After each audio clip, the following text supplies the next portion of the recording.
Hi. How is everybody? It's Halloween. Happy Halloween, What's going on? everybody.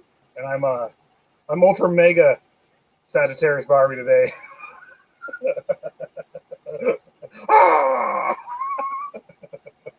Don't forget doing lines of coke. Oh yeah. So I guess before we get started, I should do the normal. Yep. Warning. The following video contains explicit language which may be offensive to some viewers and or inappropriate for children. The content within this video is intended for mature audiences only. Viewer discretion is advised and listener discretion. So tonight we're doing The Vampire of Dusseldorf. He was a killer back in Germany and Dusseldorf, obviously. Back in early 1900s. 1913. Yeah. So let's get started on this.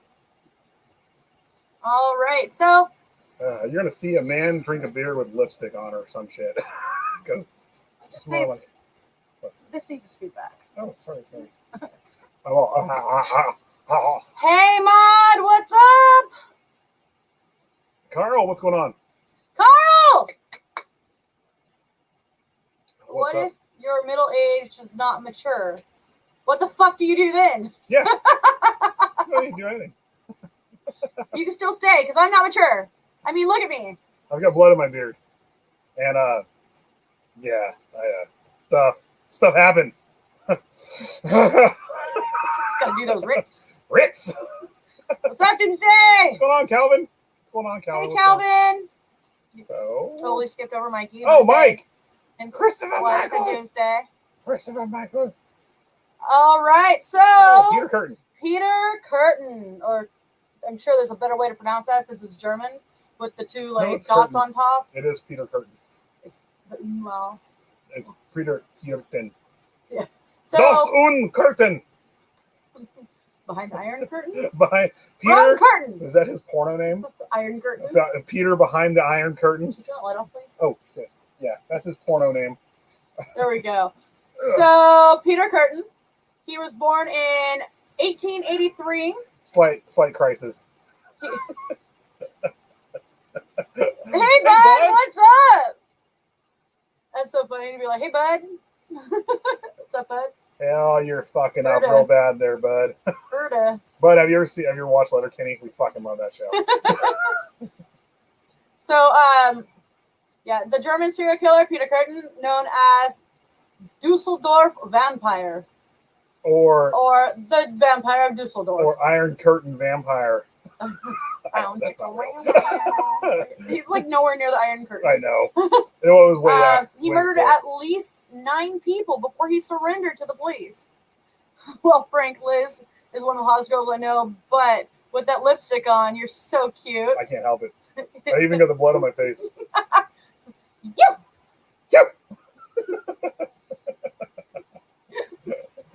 Carl's really good at making me go squirrel. Okay, so he was born in 1883 to an impoverished and abusive household. What's up, Natalie? Squirrel! Keep this up, I might have to stop. I'm kidding. I can't do this. I gotta take the next 2 weeks off, guys. Oops. Whoopsie. So he was born into an impoverished and abusive household. And he began murdering people in 1913. Okay, this one drop of blood started up here about a half an hour ago real fast. And now it's down here and it's really itchy. Just itch it. You already got blood all over the freaking bed and you almost got it on me. White pants! Well, you're fucking Beetlejuice. I mean... I don't want blood on my pants still. Beetlejuice with claws. Yeah. Okay, stop distracting me. Happy Spoopy Halloween! Spoopo! Don't worry, Panther. No more! God damn it. Okay, we gotta get to this. So, the publicity surrounding his killings is how he became the Dusseldorf vampire. He surrendered to the police in 1931 and was executed shortly thereafter. So there's the, short and sweet of it. Good night, folks. No.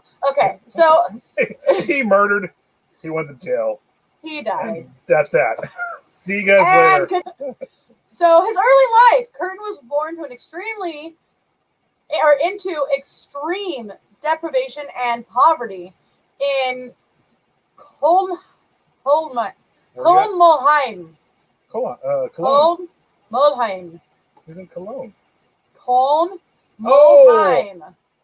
Molheim. That's the realm of the moles. That's where he was born. That was the realm of the fucking moles. I can't with you. In a suburb of Cologne, Germany, on May 26, 1883. The eldest of 13 children, his father was an alcoholic with sadistic tendencies who brutalized both wife and children. In a one-room apartment that all 15 of them shared for the duration of his entire childhood.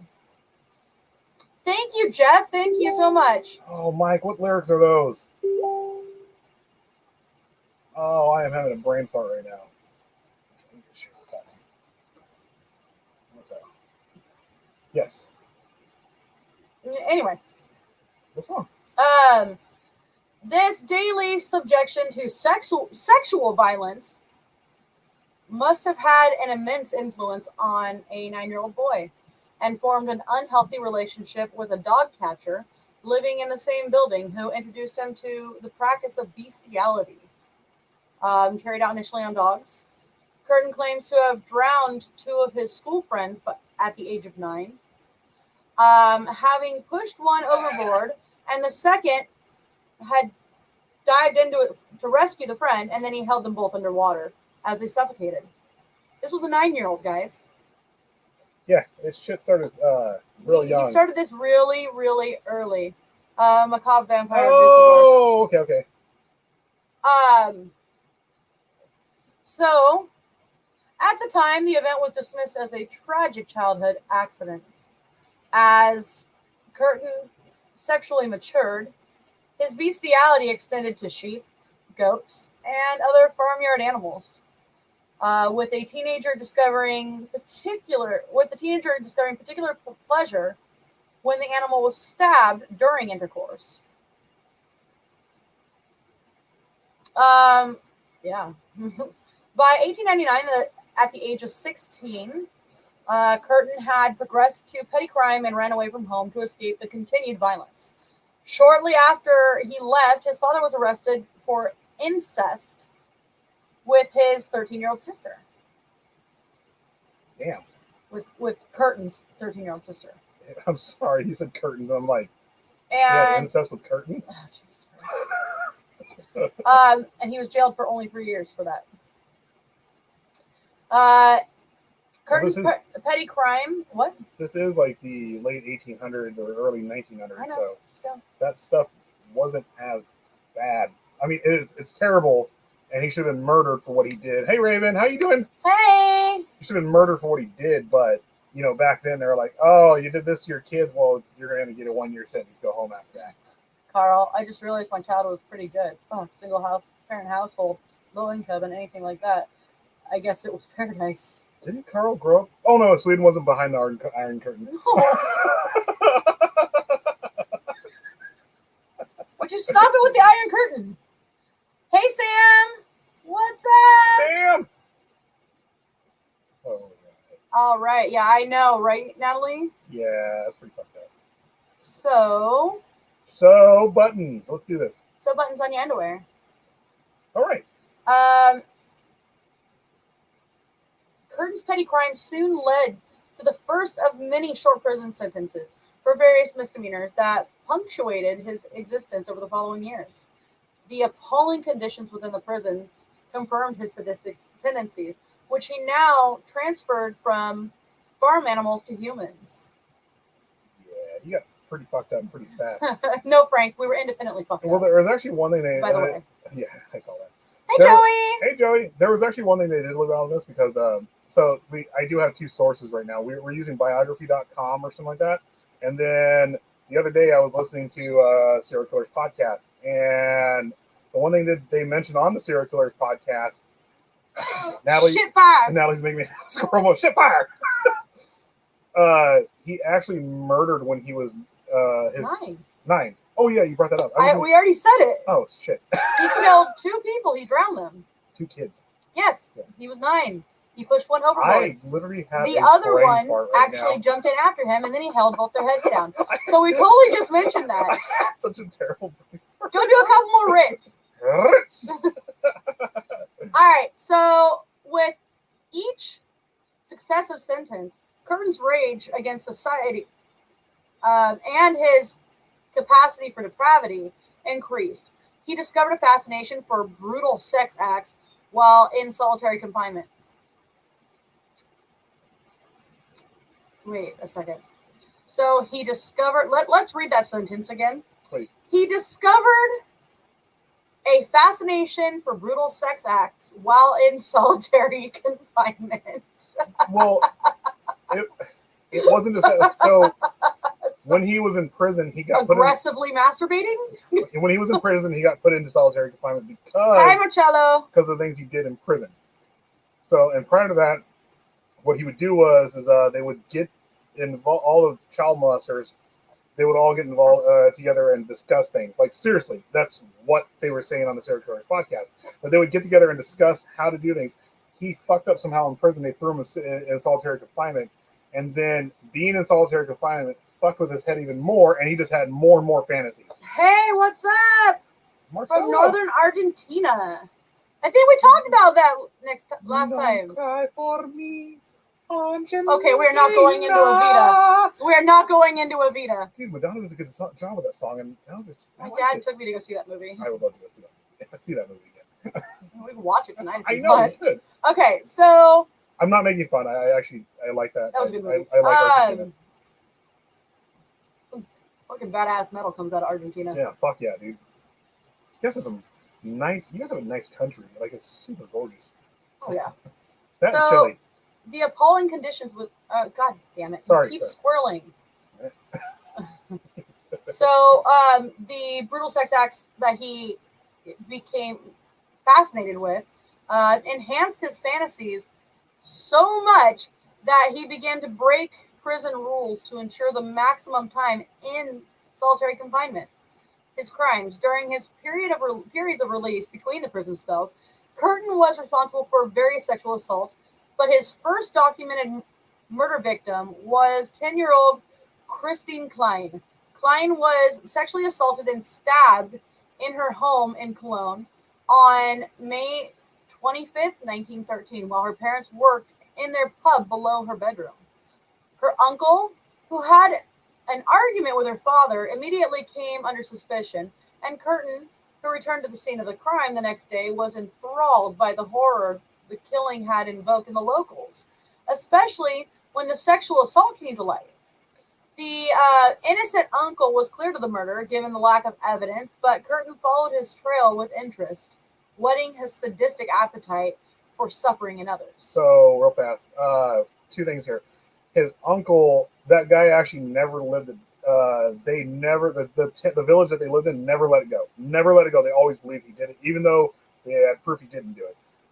2, Curtin actually found out, too, with this. I told you his name wasn't pronounced Curtin, by the way. Curtin. How about that?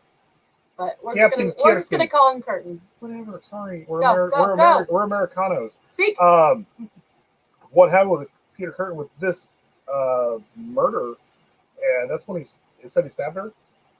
This was the first time he saw blood, and he was able to achieve sexual gratification from it.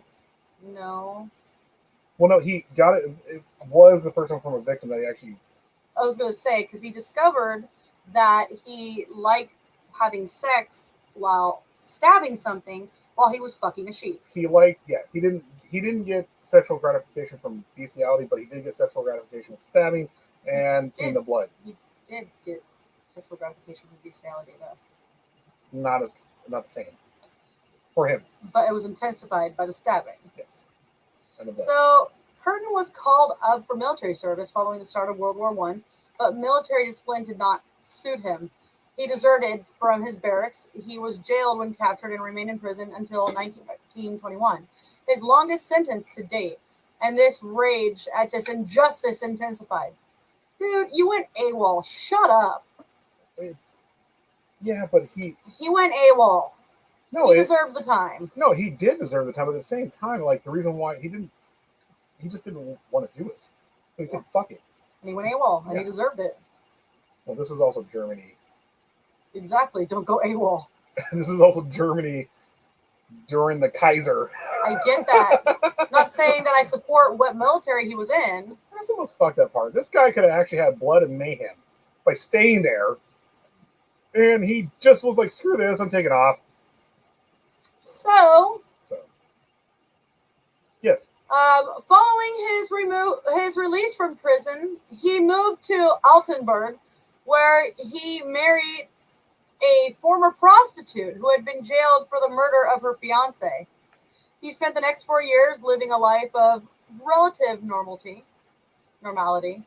and found work as a molder, his father's profession. He even became active in the trade union.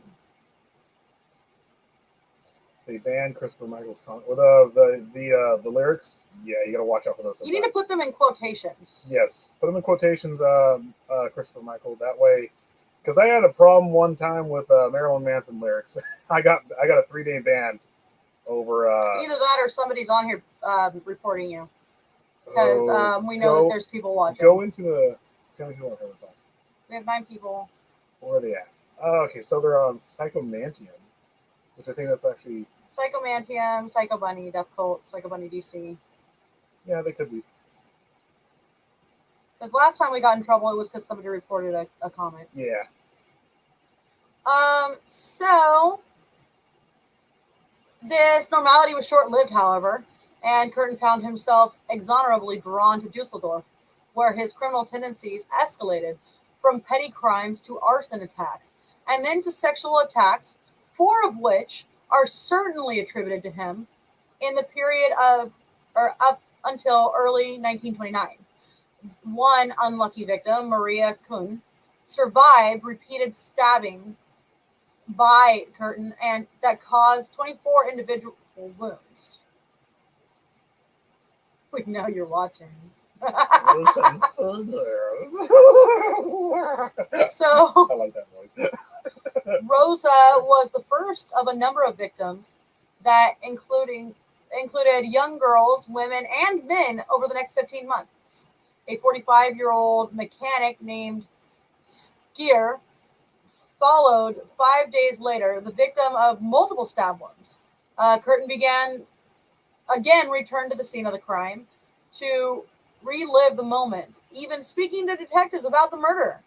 That's fucking ballsy. Yeah, he's super ballsy. Yeah. Well, he also, I don't know, did they mention it right here? So he did, in that one instant when he actually was speaking to the police officer, he actually brought up, like, slight details, and, like, the officer was like, how do you know there's a murder victim here? And he's all, oh, I have a friend telling me. Hey, Connor! I have a friend telling me, and, like, he actually got the hint right there. He's like, okay, they might catch on to me. I gotta go.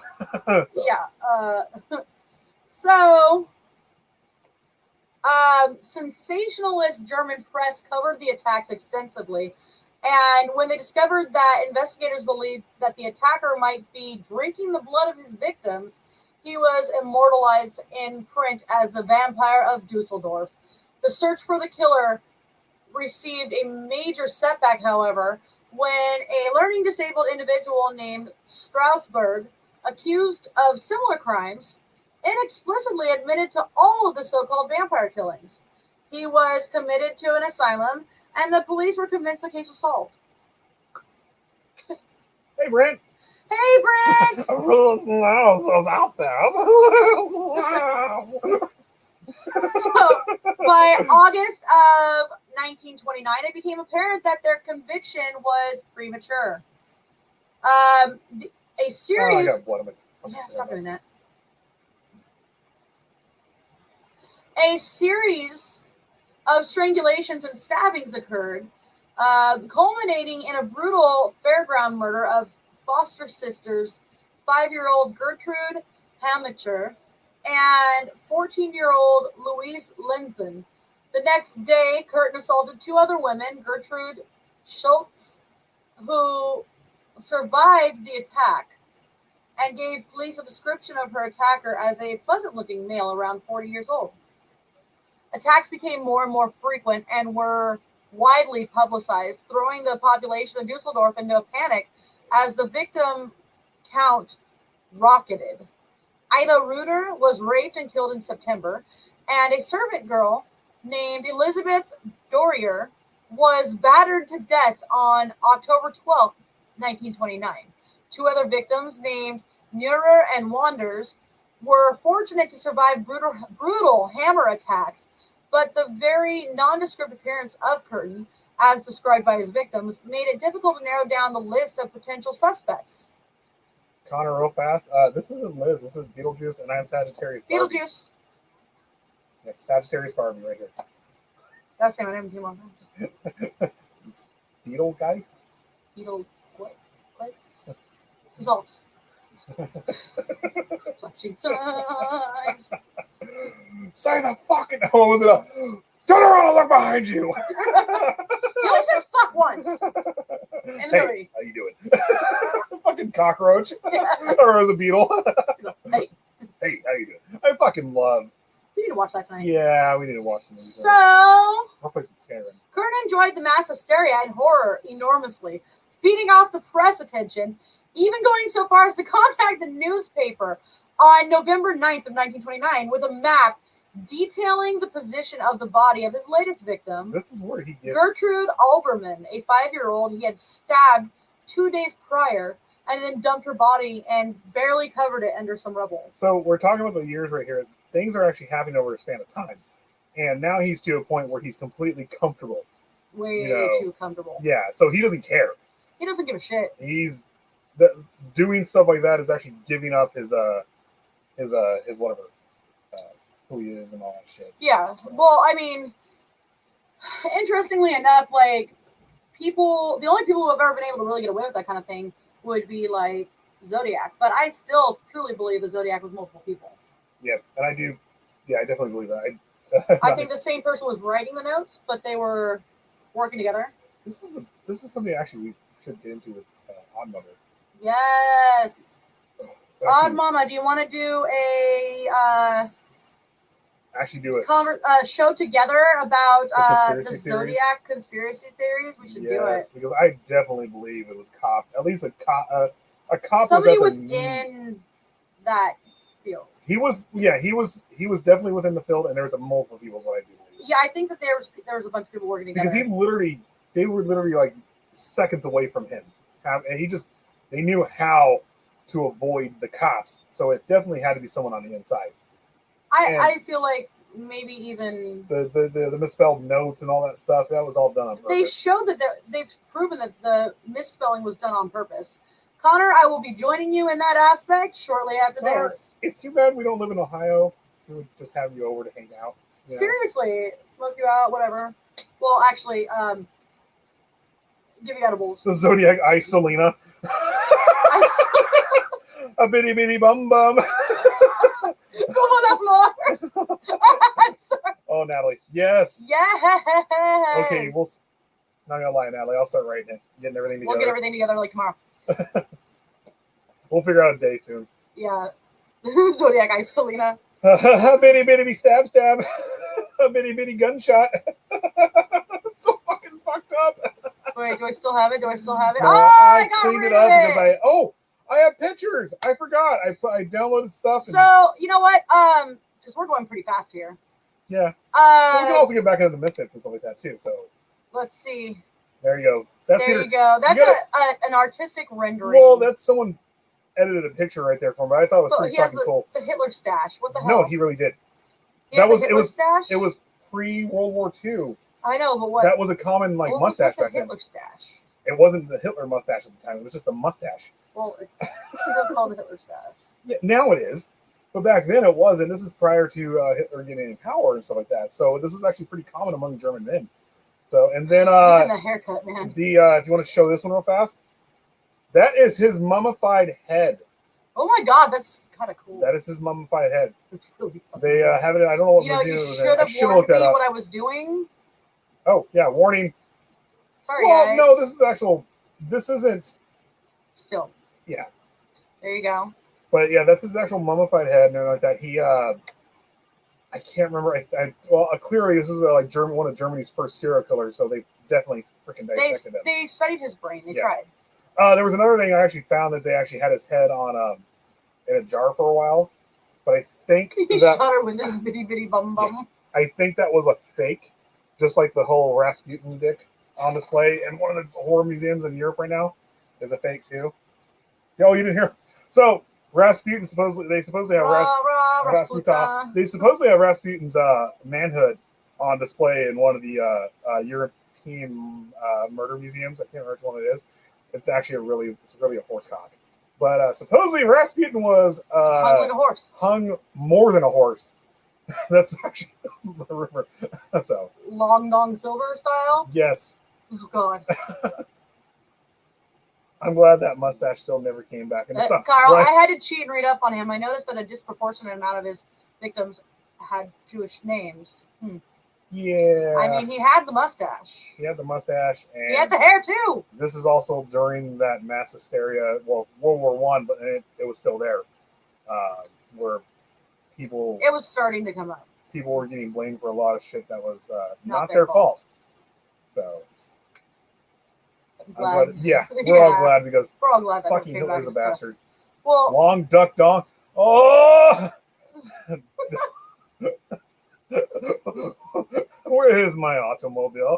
Automobile. I can't say the line. Dong. Where is? There's a line in that movie, Brent. I'm pretty sure you know it. Where the brother says, you don't have to sleep in the bed with this person. But I can't say the line because it's not PC. Wow. The dog just huffed at you. Yeah, our goth boxer is on the bed. He's having a mental break right now.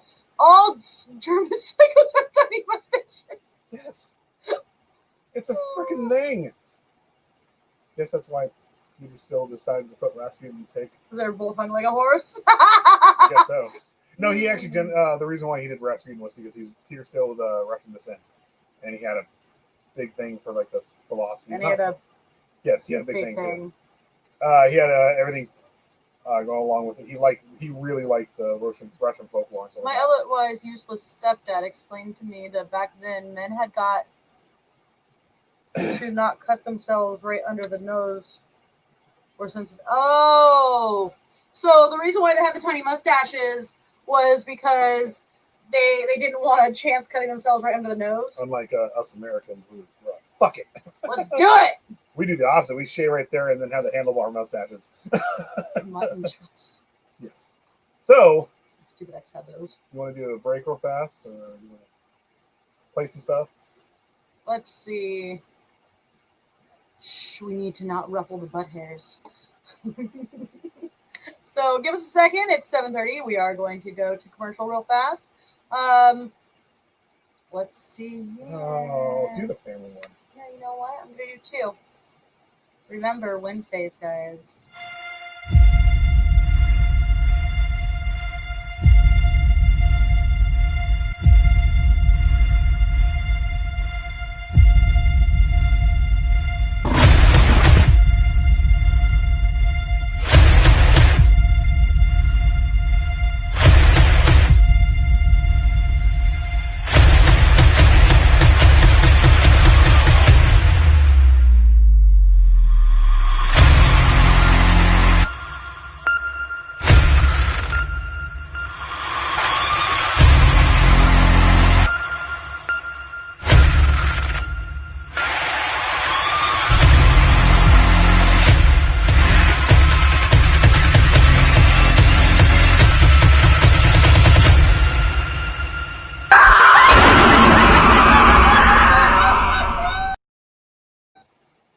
Remember, guys, that's on Wednesday. I'm going to show one more commercial.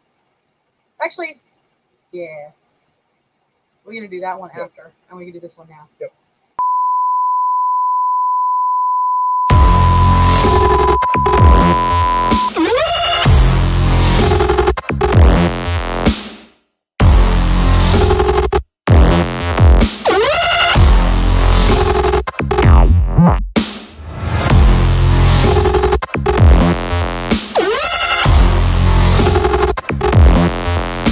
Greetings, everybody.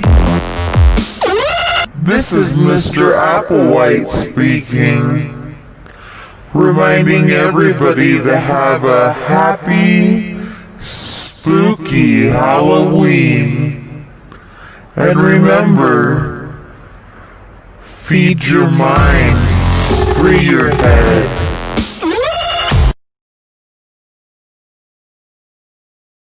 That's that. I was like, What up? eh. What up? America, fuck yeah.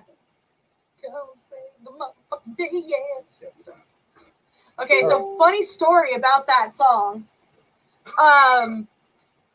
So one of my friends in Tennessee, his mother-in-law's phone had broken, so he loaned out his for a little bit, for like a day or two, right? And he forgot to change the ringtone on it, and it was that song, America, fuck yeah. So she was in church, That's fucking hilarious. and it went off. And she had the ringer turned all the way up, and it was in the middle of a sermon, apparently. And they're at church, and her phone goes, America, fuck yeah. That's fucking hilarious. And she's like rushing to turn it off. She's like, God damn it. All right, so Back to the here we fun. go. Curtin's attacks continued into the winter and the spring of 1930, but none were fatal, serving only to escalate the horror. Harrowing survivor attacks provided lurid copy for newspapers and antidote to the growing economic deprivation being inflicted by the Great Depression. Public condemnation of the authorities for failing to catch the killer was widespread, and May 14th, 1930, saw the start of a chain of events that would result in Curtin's eventual capture. He offered a young unemployed woman, Maria Budlick, somewhere to stay and took her to his apartment, hoping to have sex with her. When she refused, he agreed to find her somewhere to stay, but on returning her to the train station, he took her into the nearby forest and raped her before letting her go. So here we go. We're getting into the good stuff here. We're else out of it. Arrest, trial, and execution. A cool pastor would have said wrong language, right message. Amen. Mm-hmm. Throughout Curtin's reign of terror, he maintained a fond attachment to his wife and recognized that he would eventually be caught for the rape of Budlick. Now that the police knew his identity, he devised a plan to ensure her financial security following his arrest. He confessed to her that he was the Dusseldorf vampire, detailing all the killings and attacks. He insisted that she would be paid a large reward for turning him in to the authorities.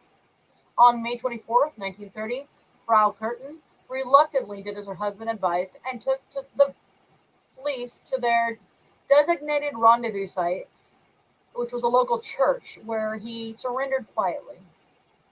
Once under arrest, Curtin provided an astonishingly detailed account of his string of crimes to Professor Carl Berg, and it was even spelled like your name, Carl, with a K, a distinguished psychologist who later published the confession in a book entitled The Sadist.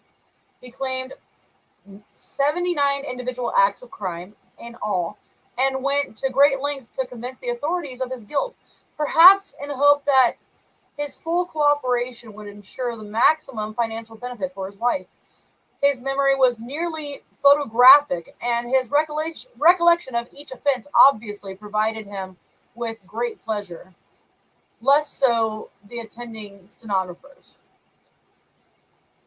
Curtin's trial commenced on April 13, 1931, on charges including 9 murders and 7 attempted murders.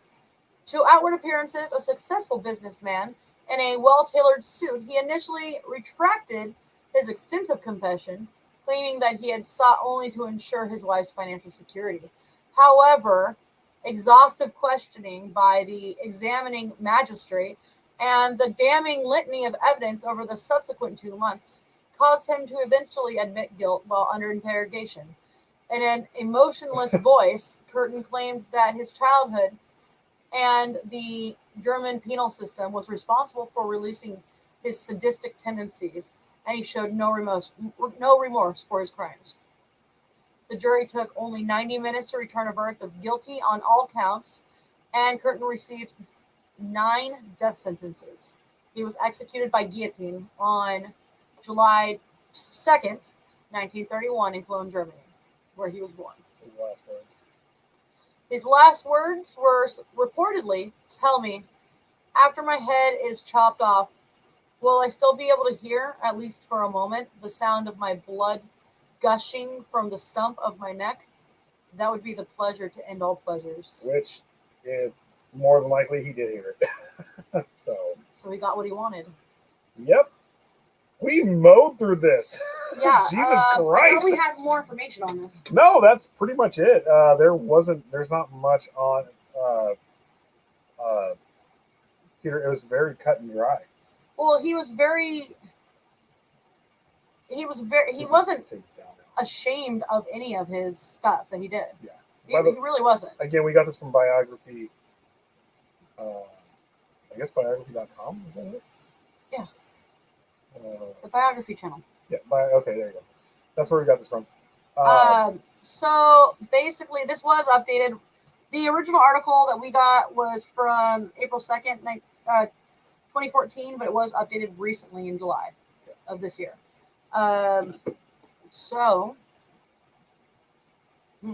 Next question. Yeah. How's everyone's Halloween going? Yep. We got through this fast. What's everybody doing for Halloween, honestly? You know, I actually thought there was going to be more trick-or-treaters, and there's only been like a couple. No, there's been quite a few. There has been? Yeah. Oh. I know we have family over right now. I know our local spirit man, like yesterday, it was around the corner packed. Yeah. So there's a lot, and we've heard a few people, not friends, but people are having major parties tonight. So, yep. Everyone's saying, screw this lockdown shit. We're having fun. Oh, yeah. So, when I was gone, did you mention that he lives in Wisconsin now? Peter Curtin? Okay. He moved on to Wisconsin. He got out with Red October. You ever seen Red October? Sean Connery died today. God damn it. Of all days. Sean fucking Connery died today. I'm very sad about this. Yeah, I wasn't too... I woke up to that. Oh, part of his head is there. Oh! Which part? The brain? Is that where the mummified head is? That has to be where his mummified head is in there. Yep. Yeah. That's your message, Natalie. So. I didn't know that's where his head was. I didn't know either. I found the images online. It's at the Ripley's Believe It or Not Museum. I was thinking it was going to be like freaking Dusseldorf? Well, somewhere in Europe. Dusseldorf. Yeah, Dusseldorf. I just like saying Dusseldorf. Dusseldorf. So, yep, back into the Misfits then. Really? If you want to do that. We talk about Misfits and horror stuff. You guys want to hear more about the Misfits, I guess? Yeah, we can get back into the Misfits. I don't know where the notes are. I think we had them for the page. Really? Yeah. So we just got to look for that. Or RVR. Okay. I gotta look for something real fast. We'll Sorry, play real guys. fast? Well, we can't. No, we can't. Okay. Sorry for the quiet. I'm just texting you right now.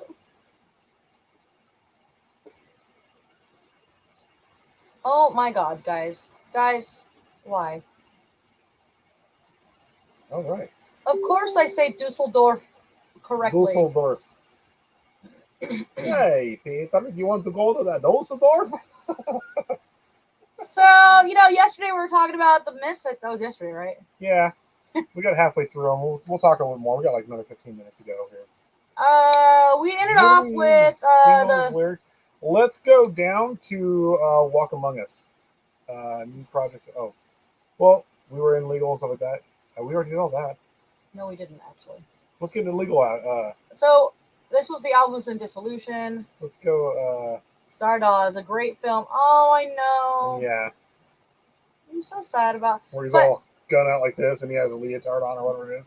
Like the Speedo with suspenders and boots. Yep. Oh man. All right, so here we go. We're gonna go following the break of the Misfits. We're gonna talk about the Misfits again, guys, because like Dusseldorf ended pretty fast. In 1984, following the break of the Misfits, Danzig launched his. Oh, we already talked about that. Yeah. Oh no, we didn't. Okay, following the breakup, he launched his new band, Samhain. Like tonight, Samhain. Well, the reason why, again, the Misfits and Danzig are very famous for doing stuff around. Spooky. Yeah, around this day. So moving away from punk rock and toward more experimental heavy metal with grim atmospheric sounds. Several of the Misfits songs were re-recorded for the albums, including Horror Business, and All Hell Breaks Loose as All Hell, and Halloween 2. So, let's get into something real fast. So, just to clarify here, there are a few people who've done evil music prior to this. Black Sabbath being one of them. I'm not a fan of the Ozzy years, but I do like the first album. They kind of did, more bluesy evil stuff. Then you had King Diamond. You had a couple other people from the 70s, late 70s, doing some evil stuff. But the godfather of evil music is Danzig. I don't care what anybody says. Danzig is the godfather of evil music. Hold on, I gotta address something real fast. Yeah. So Carl, Krankenscheiße. My favorite is Krankenwagen. And how do you say butterfly again? Kraken flying, snapping. No, butterfly. Kraken flying, snapping. So yeah, Danzig is the godfather of evil music. I can't. It's fine. Intertext translation. I'm trying to remember. Keep speaking. I can't while you're doing this stuff. How can you not throws speak? Me off so bad. Just talk. You know about Danzig. Yeah, butter. Butter is butter. Oh, Schmetterling. Schmetterling? Yes, Schmetterling. What the fuck is wrong with German? Ah, he already said it, Schmetterling. What is wrong with Germans? How does that make... Okay, so in German, butter is butter, but butterfly is Schmetterling? How did I say that so... Well, you do have blonde hair. That German came out to me real fast. Blue eyes. The German came out. Wait, is there Poland for me to take over right now? I might have to go do that. Igor, watch out. He's joking. Sorry, I have an itch right here. It literally means flapper, by the way. Schmetterling. Can't even be nice in German without sounding like you want to... Yeah. Ich liebe dich. Means I love you. Or depending on which region you're from, it could be Ich liebe dich. But I like saying it the angry way. Ich liebe dich. They all sound angry. It doesn't matter. It's German.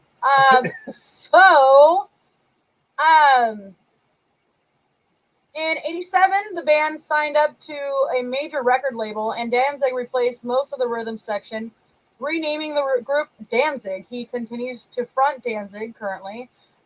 Well, and they've released 9 albums, ranging in styles from blues rock influenced heavy metal to industrial rock. and Only one album. I don't even say that. has also re-released 2 solo albums, and he has done a Elvis cover Well, yeah, that's the cover album. album. No, that's not mentioned on here because this is 95. He recently did the Elvis cover album. Oh, Elvis or Danzig Sings Elvis is actually pretty fucking good. Like, Yeah. really good. So, my father took me to see Misfits concert back in '82 when my dad was stationed. Oh, nice. That's cool. New Jersey! You got to see the Misfits. Yeah. That's fucking rad. So, Jerry Only and Doyle, meanwhile, moved to Vernon, New Jersey, to work with their father's machine parts factory full time. Well, Jerry had married and had a daughter and become more serious about his Christian faith, regretting some of the things he had done with the Misfits. And in '87, he and Doyle formed a short-lived Christ the Conqueror, a Christian heavy metal band with a barbarian image. it wasn't so much that he did they were never not religious, you know, and Danzig always Well, no, Jerry Only has always said that he's Christian. no, he was never not religious, but what they did with Christ the Conqueror was to show their version of stuff, and it never came to fruition. I think you might be able to find some songs of it, but it never came out. Which actually I would like to hear because I did hear one song of it. It actually did sound pretty fucking good. It just they never put the album out or anything like that. So, although the Misfits' popularity did not extend beyond the underground punk scene during their 6 years of activity, public interest in the band increased in the years following their breakup, and the success of Danzig's post-Misfits work led to interest in his past work, and several high-profile rock bands professed a fondness for the Misfits. Most notably, Metallica covered the Misfits song "Last Caress" and "Green Hell" on the EP Garage Days Revisited, and Guns N' Roses covered "Attitude" and the Spaghetti Incident. On the Spaghetti Sorry. The most clearly the most famous band that ever did the Misfits is Metallica. So, Black Acid Devil. I agree. He's all, was that in Fort Penises? I mean Fort Dicks. Yes. Bring up Brent Singh. Not a fan of Black Acid Devil. Yeah, I do very much agree with that. I did not like it. The first 3 Danzig albums are the fucking best, and then the new one, the last one that came out in 2017. Oh fuck, Black Crown? No, I just got white everywhere. I just remember the lyrics to the first. I forgot the name of the album. But anyway, yeah, the last album that came out before his 2 last cover albums. It's pretty fucking rad. But what I was saying about so Metallica became, if it wasn't for Cliff Burton, nice. So if it wasn't for Metallica, then if it wasn't for Cliff Burton, Metallica would never got introduced in the Misfits because Cliff Burton was majorly into the Misfits. And because of that, because of Metallica covering these songs, I've had this argument with my friend a million fucking times that if it wasn't for Metallica, the Misfits actually would not have gotten the notoriety the way they have. And vice versa. If it wasn't for the Misfits, then their Metallica wouldn't have. Like both bands freaking like helped each other a lot. Even though by the time Metallica covered their stuff in '87, the Misfits were already gone for 5 years. Or, I'm sorry, 3 years. But, yeah. And then after that, Metallica became, James Hetfield especially became really good friends with Danzig. And from the Black album, it was around that era, or And Justice for All era, they, especially in the Black album, there's a few live shows you can find Danzig singing for Metallica when they cover the Misfits songs. What? Nothing. I'm scratching you. Oh. Jeez. I thought you were like mad at me or something. I was like, I mean, you will go on and on about Metallica given the opportunity. It's not just Metallica, it's the Misfits too. I fucking love the Misfits. And like I said, these 2 bands fucking did it for each other. Like to this day. They did it for each other. To this day, when everything starts back up again, if James Hetfield's like, hey, we're gonna cover some Misfits songs and we're in New Jersey, or Danzig lives in LA now. But Danzig will go meet with them if they have time. He'll sing for them, and vice versa. I wanted to show you this, but you were like not. Which one? This. Oh, well, I turned into a Martian. Whoa! So, at any given, let's not cover that song. At any given time. Any given time. I don't even know my name. Danzig is saying, whoa. Yeah. So, you were up here. Green Hell. No, we're further down. The spaghetti. Several albums of reissued and previously unreleased Misfits material were issued between the years of 85 and 87. The first being the compilation album Legacy of Brutality, which that was my favorite shirt that I had. I had a shirt of that had like the devil lock that like his devil lock was like looped around. Well, the Legacy of Brutality shirt I had was it said Legacy of Brutality, which was the album cover, and the Misfit hand coming through, and you see the Crimson Ghost in the background. Oh, see, the one that I had was him with the microphone and the double lock going down really long and looping up a little bit, like he was headbanging, and I turned it into a dress.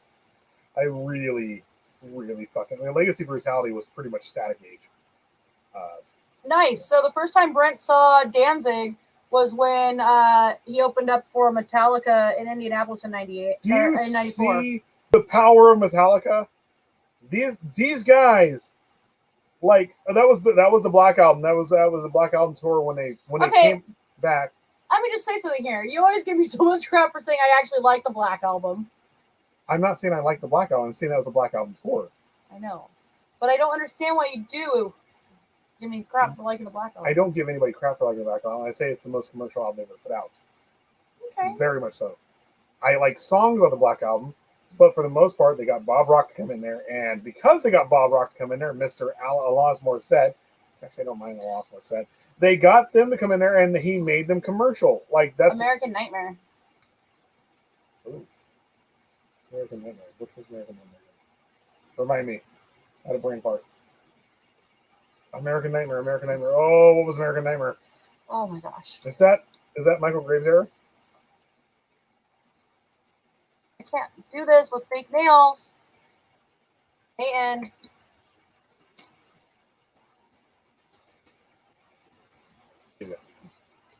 Look at stuff up real fast.